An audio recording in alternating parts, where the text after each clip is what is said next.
Welcome to the channel, guys. Well, today let's talk about what's going on in Iran. Before I get into it, it'd be nice if you like, share, and subscribe. It's totally free, and it's a huge boost to the channel. So, yesterday, an Apache helicopter was shot down by the Iranians in between Oman and Iran in the strait there. Both of our pilots were rescued by an automated surface boat. So a drone surface boat. They both got on top of it and were taken back to the US Navy, which is outside of the strait, and no harm came to them. They're good. But Trump basically said there had to be payback for it. He said, if people are stupid, we'll end up in something where we have to wipe out an entire infrastructure of a nation. And the Iranians answered back, but Trump is not a man of his word. His statements, whether about deals or military threats, are meaningless. That's their one of their parliament members. And you really can't do too much to help these guys. The targets that were attacked are a naval base in Sirik Island and a naval base in Jask, Bandar Abbas, a coastal missile battery in Minab, and a coastal missile battery in Qeshm, the port of Qeshm. A command center, air defense systems, radar drone, storage facility, and missile launchers have all been targeted. I have some videos to show you. You guys are going to like this. Check out this first one.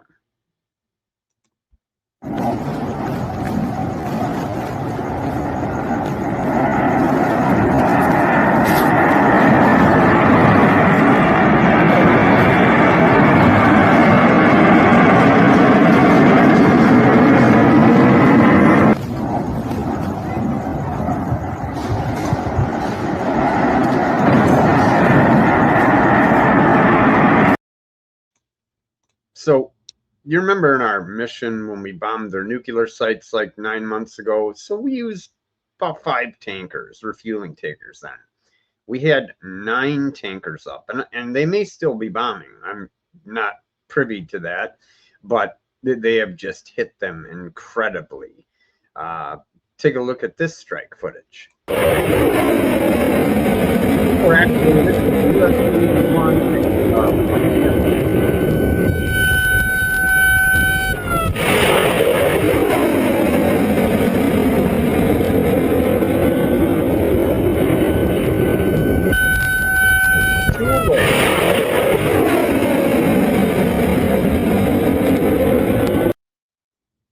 there was 3 away, and that just goes on like for an endless period of time. They launch about 15 missiles. Here's the strike footage. There's no sound for this, but just look at this devastation. That is crazy. Wow.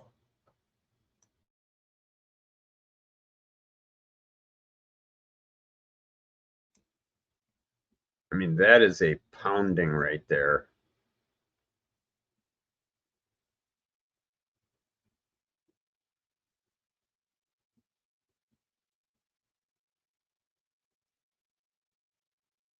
So as you can see, that's a pretty high level of destruction. Trump came out and basically said that he wanted to have an appropriate level, an appropriate response for what they did. Now, you have to understand, they tried their darndest to kill our helicopter pilots. That's the way that they roll. They don't value human life like we do. Let's listen to a bit of the war room here. I think you'll be interested in this. This was right, I think, as the attack was starting. Just as you bounced off, we've started bombing again. CENTCOM's announced we're bombing, I think, down on the Persian side of the Strait of Hormuz. Sir, what do you got for us? Yeah, Steve, look, so I saw that tanker activity was being reported, about 9 of those KC-135s operating up over, within the region of CENTCOM and across the AOR. And for folks to understand the context of this, that normal operations, you're talking 2 to 3. Even in 2025, that those strikes, that was about 4 to 6 tankers. So having 9 tankers up simultaneously, this is a big operation that's going to be hitting right now. And the latest that's coming in is that there are coastal areas on the Persian side of the Strait of Hormuz, Bandar Sirik and Qeshm Island, so known IRGC Navy installments and those facilities there. Looking, of course, the CENTCOM does say again that these are self-defense strikes, and what they mean by that is this is tit for tat. You launched an attack on us, we're launching an attack back. So still holding that this is within the framework, and as President Trump said, a ceasefire in that part of the world here. What it means that these are strike packages on facilities that are directly associated with the attack on this Apache helicopter, and by the way, we know that one was down, but it's possible that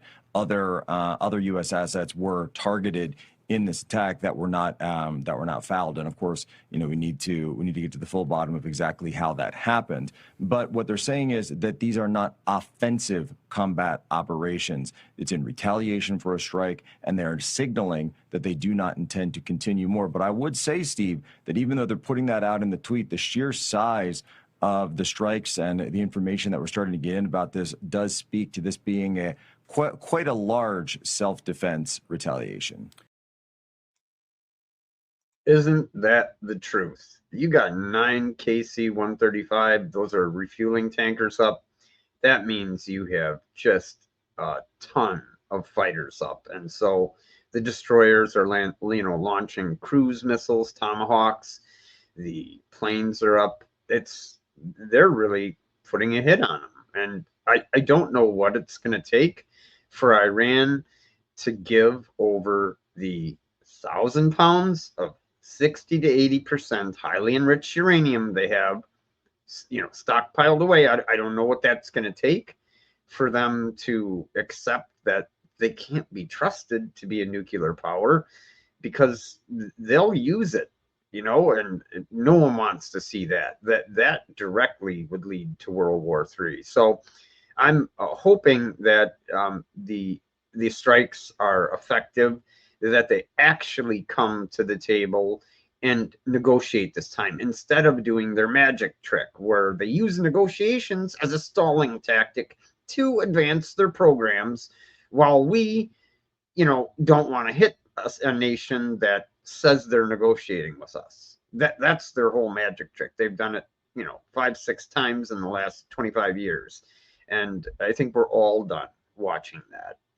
It's leading nowhere. So unfortunately, I personally think this has to happen. I don't think they can be allowed to keep the uranium. And so everyone understands, 60%, you need 1.5 times the weight of uranium to have a similar explosive force as 90% enriched, what we use. So look they're already in a position where they're trying to marry a missile to the uranium. And so this unfortunately has to happen now. I'm not a neocon, I'm not into war, but I'm not into letting Iran, with their track record and how many, thousands of people they've killed in the last 2 decades even, it's incalculable. It's so high. I'm not into letting them have the most powerful weapon on earth.